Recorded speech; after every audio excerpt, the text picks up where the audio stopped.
Hey everybody, so I just wanted to say first, thanks so much for all your comments and feedback yesterday. I really appreciate it, and it just makes me more excited to do this, and put these exercises up. And if there's anything that you're specifically looking for, I know somebody, Kath, I think you mentioned stretching. That's definitely a good topic, and I will be sure to include that.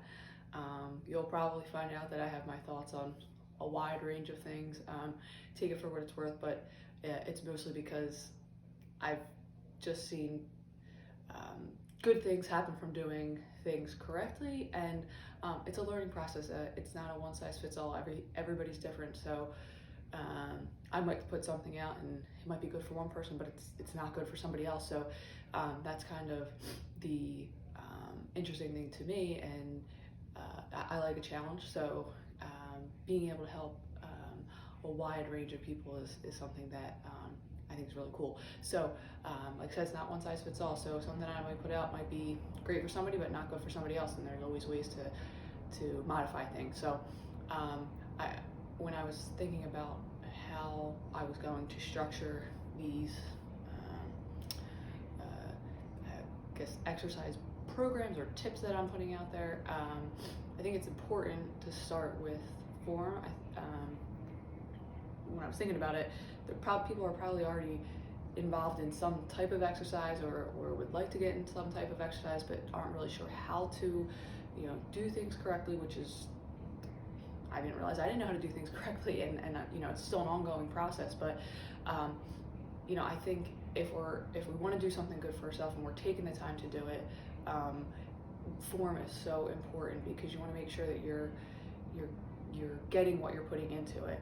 And I even if we know what to do, sometimes our body, if we overload it with weight, or just that we're just getting into it, we're just not sure. Our bodies have a funny way of getting it done, but it might be incorrectly. So I think it's important to start with this so that if you're already doing a workout, you can incorporate some of these ideas into what you're doing. And if you're just starting, here's some tips on things to focus on initially, so that you're kind of starting with a good base. And then I'll build off of this, and it will kind of be a theme throughout everything that I post. So alignment and how we move is super important. It's like any structure that's not, is out of alignment, and then especially if you're loading that, it's going to break over time. So it's kind of similar to us. If we're moving incorrectly, we might get away with it for a period of time until we don't, and it comes out as pain. So we don't know that we're doing something wrong because we can get away with it, and then eventually something starts to hurt, which then says to me something may not have been correct in what we were doing. So a lot of what I do is correct movement patterns to help bridge the gap between injury and then return to function, and so that we can continue doing the things that we want to do every day, whether that's stuff around the house, taking care of our kids, a workout, whatever. There's a wide range of things.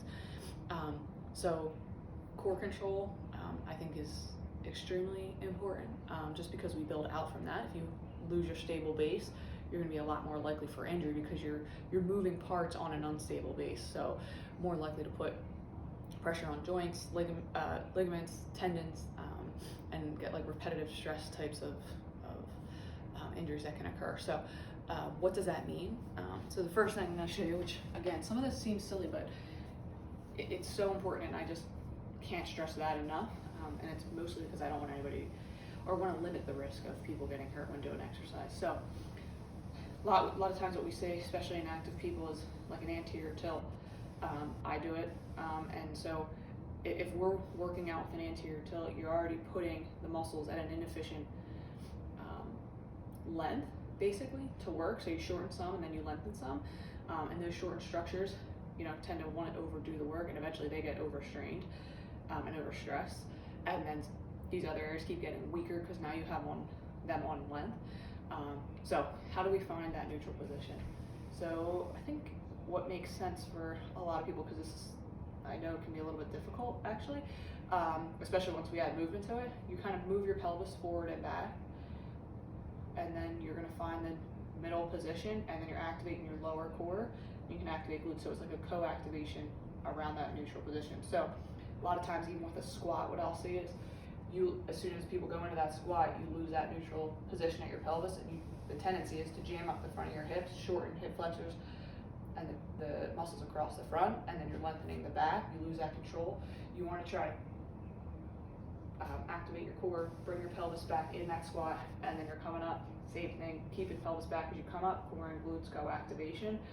You don't want to come up in this anterior tilt, especially with weight. So once you add weight, you're loading that inefficient posture and then putting more stress on those compensatory areas. So a lot of times to make that happen, we have to shorten the range of the squat, which you're going to over time get more out of it if you make that correction. So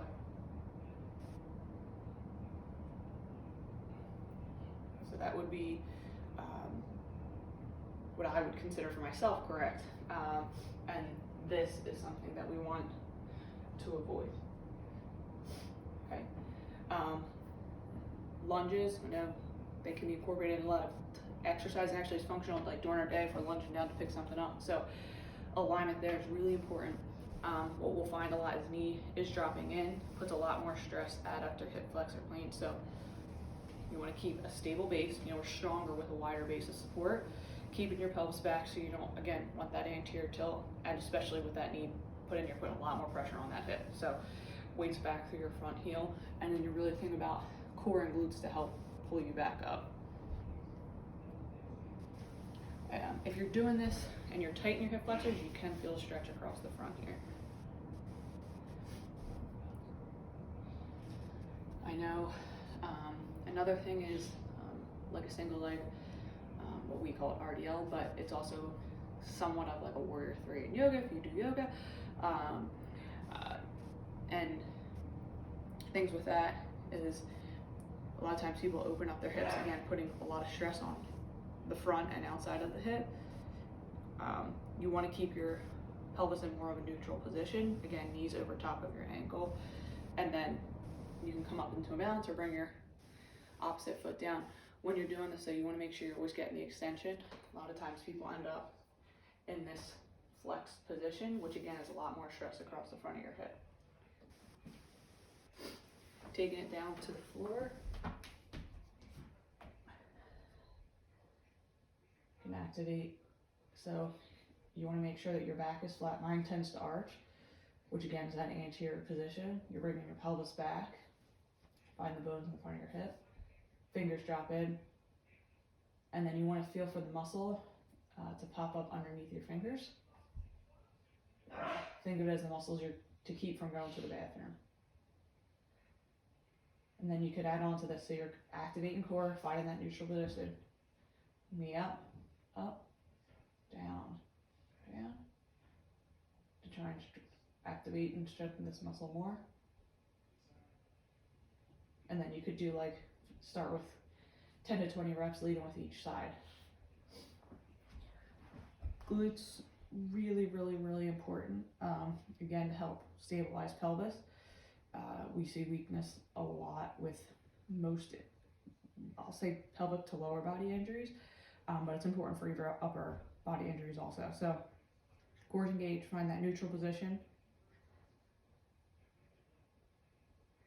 And lifting the leg up and back. So the tendency with this is the leg comes forward, and when there's weakness in this area, we tend to be tight in TFL, IT band.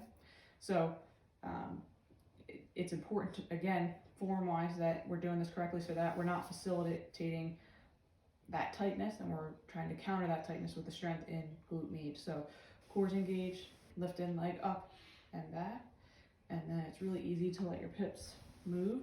That's where core comes in to help stabilize your pelvis. And then you can start with 10 to 20 reps depending on where you're at with your program, or how fatigued you are from doing other things during your day. Sometimes glutes can get a little bit tight from isolating them, so you can bring your leg forward if it's comfortable to you. Use your hand to kind of massage the area out, or use like a racquetball or a tennis ball to massage the area to work out any tightness. And then we'll do one more for today. Core's engaged, back's flat. This is a bridge, so really important keeping pelvic control here. So heels, you're gonna press through your heels as you're keeping your core controlled. Activate glutes. So again, you're keeping that neutral position, core, glutes. You don't want to arch your back and get more compression on your spine this way. So keeping your core engaged, activating glutes helps to decompress the spine, which is obviously the goal. And then going back down. So this is more for glute max. And then some of the smaller muscles in your spine if you're doing it correctly. All right. And then again, you can do like 10 to 30 depending on how you're feeling that day, what you've already done.